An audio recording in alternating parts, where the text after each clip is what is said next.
చిత్తూరు జిల్లా టీడీపీ అధినేత చంద్రబాబు సీఎంగా మొదటిసారి బాధ్యతలు చేపట్టి నేటికి 30 ఏళ్లు పూర్తి కావడంతో సోమవారం కుప్పం తెలుగుదేశం పార్టీ కార్యాలయంలో ఆ పార్టీ నేతలు కేక్ కట్ చేసి సంబరాలు చేసుకున్నారు.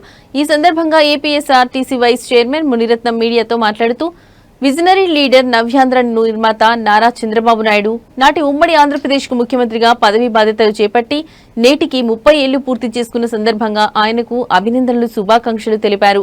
గత 30 ఏళ్లలో 4 సార్లు ముఖ్యమంత్రిగా 15 ఏళ్లకు పైగా సీఎంగా ప్రజలు ఆయనకు అవకాశం కల్పించడం ఆయన పరిపాలనా దక్షతపై రాష్ట్ర ప్రజలకు నమ్మకం విశ్వాసాలకు నిదర్శనమన్నారు.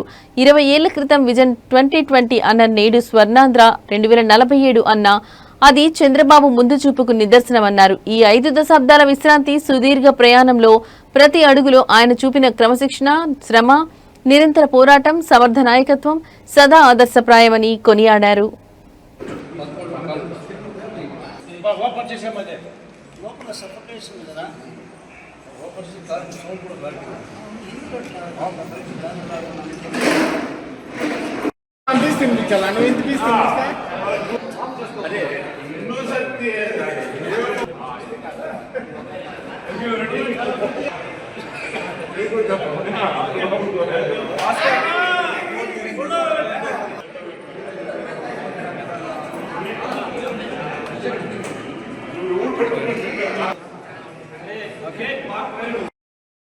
ఓకేనా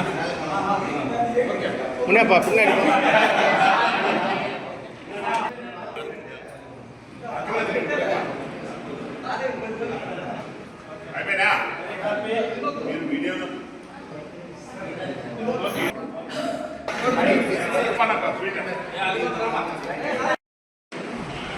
నాతోటి తెలుగుదేశం పార్టీ ముఖ్య నాయకులు నా సహచరులు గత 30-40 సంవత్సరాల నుంచి తెలుగుదేశం పార్టీని కుప్పం నియోజకవర్గంలో ముందుకు తీసుకున్నటువంటి నాయకులందరికీ కూడా నమస్కారం తెలియజేస్తూ ఈరోజు చాలా సంతోషమైన రోజు.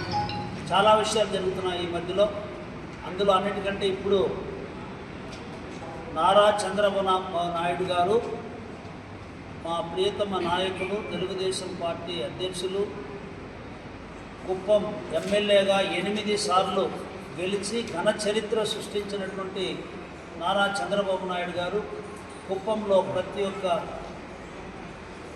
మనిషికి కూడా ఎంతో సన్నిహితుడైనటువంటి ఆయన 30 సంవత్సరాల క్రితం ఇదే రోజు సెప్టెంబర్ 1వ తేదీ 1995 నాడు ఆంధ్రప్రదేశ్ ముఖ్యమంత్రిగా ప్రమాణ స్వీకారం చేయడం, అప్పుడే 30 సంవత్సరాలు అంటే 30 సంవత్సరాలు రాజకీయంలో ముఖ్యమంత్రిగా మళ్ళీ కూడా రావడం అనేది చాలా అద్భుతమైనటువంటి విషయం. అటువంటి చంద్రబాబు నాయుడు గారు ఈరోజు కుప్పం నియోజకవర్గాన్ని, రాష్ట్రాన్ని ఏ విధంగా ముందుకు తీసుకుపోతున్నారో మనమంతా కూడా చూస్తున్నాం. ఇటీవల కుప్పం నియోజకవర్గంలో జరుగుతున్నటువంటిది హంద్రినీవ కృష్ణమ్మ జలాలు కుప్పం ప్రవేశించి ప్రతి ఒక్క వ్యక్తిని ఆనందోత్సవాలతో ఈరోజు ముంచెత్తుతూ ఉంది. అదేవిధంగా ఈరోజు పెన్షన్లు ఇస్తున్నటువంటి రోజు.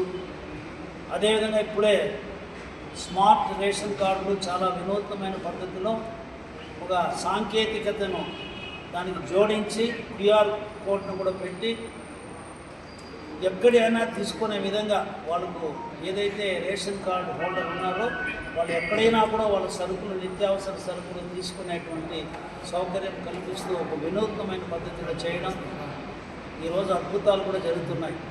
అటువంటి ముఖ్యమంత్రి గారు ఆ రోజు ఆంధ్రప్రదేశ్ చరిత్ర మార్చడానికి ఆ రోజు చాలామంది విమర్శించారు. ఆయన వెన్నుపోటుదారుడు అని చెప్పి ఇప్పుడు కూడా చెప్తున్నారు. కానీ ఆ రోజు పరిస్థితులు ఏం జరిగిందనేది ప్రత్యక్షంగా నేను చూసినటువంటి వ్యక్తి అక్కడ ఉండి. మన నందమూరి తారక రామారావు అంటే మాకందరికీ కూడా ప్రాణం. తెలుగుదేశం పార్టీని ప్రారంభించి సమాజమే దేవాలయం, పేద ప్రజలే దేవుళ్ళని ఎన్నో అద్భుతమైన కార్యక్రమాలు చేసిన నందమూరి తారక రామారావు ఆయన ఒక పవిత్రమైన మూర్తి, యుగ పురుషుడు. ఆయన ఎప్పటికి కూడా ఆయన పైన మా గౌరవం, అభిమానం అనేది నిలిచి ఉంటుంది. కానీ ఆ రోజు ఆయన ఒక దుష్ట శక్తికి ప్రభావితుడై రాజకీయం కార్యకర్తలు, నాయకుల యొక్క అభీష్టం కాకుండా వేరే విధంగా తెలుగుదేశం పార్టీని తీసుకుపోయినప్పుడు తెలుగుదేశం పార్టీ భవిష్యత్తు లేదనే పరిస్థితి ఒక ఎగ్జాంపుల్ చెప్పాలంటే ఒక బంగారు వజ్రాల ఉంగరం ఎక్కడో కింద గలీజులో పడిపోయినప్పుడు మనం దాన్ని తీసి ఉంగరాన్ని మనం క్లీన్ చేసి మళ్ళీ కూడా వాడతాం. కానీ నేను అక్కడే ఉంటాను, నేను అక్కడి నుంచి రాను, ఎంత నష్టమైనా పర్వాలేదని చెప్పి ఆ రోజు రామారావు గారు ఒక మొండి వైఖరితో పోయింది మాకంతా చాలా బాధాకరమైంది. అందరూ కళ్ళలో నీళ్లు పెట్టుకొని ఏడ్చుకొని ఆ రోజు ఈ రాష్ట్ర భవిష్యత్తు కోసం, తెలుగుదేశం పార్టీ భవిష్యత్తు కోసం కుటుంబ సభ్యులు కానీ, తెలుగుదేశం పార్టీ కార్యకర్తలు కానీ, నాయకులు అందరూ కూడా ఎంతో బాధతో ముఖ్యమంత్రిగా చంద్రబాబు నాయుడిని పార్టీ అధ్యక్షుడిగా ఆయన తీసుకోవాలా, వేరే ప్రత్యామ్నాయం మనకు లేదు అనే పరిస్థితుల్లో ఆయన ఇష్టం లేకపోయినా కూడా ఆ రోజు బాధ్యతలు తీసుకోవాల్సిన పరిస్థితి జరిగింది. ఎలక్ట్రానిక్ ప్రింట్ మీడియా వారికి పేరు పేరున స్వాగతం సుస్వాగతం తెలియజేసుకుంటూ మా కుటుంబ నియోజకవర్గ ఇన్ఛార్జి పిఎస్ ప్రొఫెసర్ గారు, అదే మరి మండల అధ్యక్షులు, వేదికలో ఉన్న మానశ్రీ నారా చంద్రబాబు నాయుడు గారు ముఖ్యమంత్రిగా ఈ రాష్ట్రానికి చేపట్టి 30 సంవత్సరాలు ఈరోజు జరుగుతుంది. ఆయన పేదరికం లేని సమాజాన్ని చూడాలని 40 సంవత్సరాలుగా కుప్పంలో ఎన్నికల్లో గెలుస్తూ ఈ రాష్ట్రం కోసం నందమూరి తారక రామారావు గారు తెలుగు వారి ఆత్మగౌరవాన్ని ఢిల్లీలో చాటి చెప్తే చంద్రబాబు నాయుడు గారు ప్రపంచవ్యాప్తంగా తెలుగు వారు ఈరోజు ఎక్కడ 80 దేశాలకు పైన కానీ చంద్రబాబు నాయుడు గారు తెలుగు వారు ఉన్నారనేది చాటి చెప్తున్నది అంత నారా చంద్రబాబు నాయుడు మొట్టమొదటి అనుకుంటున్నారు.